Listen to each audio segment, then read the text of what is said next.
Cutting చేస్తూ ఉన్నాం. దానికి ప్రాసెసింగ్ సంబంధించి చిన్న వీడియో తీసిన. ఇట్లా మా ఫ్రెండ్ కుమార్, తర్వాత మా వర్కర్ రామకృష్ణ, నేను కలిసి చేస్తున్నాం.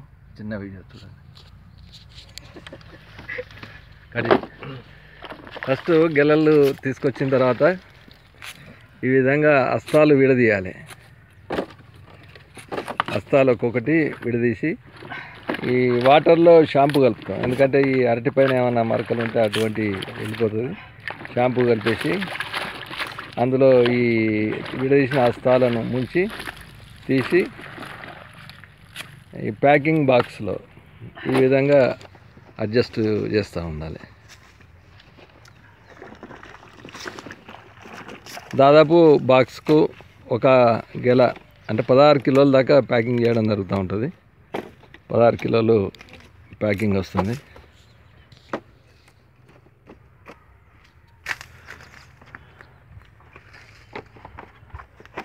ఇట్లా క్రేట్స్లో, ఇది మా ముల్కనూరు కోఆపరేటివ్ సొసైటీ వాళ్ళు సప్లై చేసిన క్రేట్స్. ఆల్రెడీ మా బ్యాంకు ద్వారా బ్యాంకులో రైఫనింగ్ ఛాంబర్ ప్రారంభించడం జరిగింది. ఎందుకంటే అరటి రేటు బాగా తగ్గిపోయింది. ఒక కిలో 5 రూపాయలు కొంటా ఉన్నారు. వీళ్ళకు ట్రేడర్స్కి ఇస్తే వాళ్ళంతా ఒక సిండికేట్ లాగా చెప్పేసి చాలా తక్కువ ధరకు కొంటుండ్రు. రైతుకి ఏం వెళ్ళడం లేదు. అందు గురించి మా బ్యాంక్ వాళ్ళకు చెప్తే ఇప్పుడు ఇక్కడ ఒక 40 ఎకరాలు అరటి తోటలు ఉన్నాయి. అందరం కలిసి రిక్వెస్ట్ చేశాం. బ్యాంక్ వాళ్ళు కూడా రైఫనింగ్ ఛాంబర్ పెట్టారు.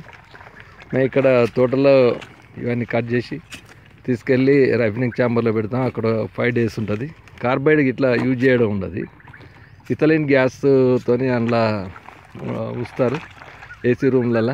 మనకు 4th day are 5th day కనుక తీసుకుంటే మంచి కలర్ వస్తుంది. మేమే డైరెక్ట్ రైతులం 25 రూపాయలకు కిలో చొప్పున తిరిగి అమ్ముకోవడం జరుగుతుంది. 25 రూపాయలకు ఒక డజన్ చొప్పున అమ్మడం జరుగుతుంది. ఈ ప్రాసెస్ ఈ విధంగా ఉంటుంది.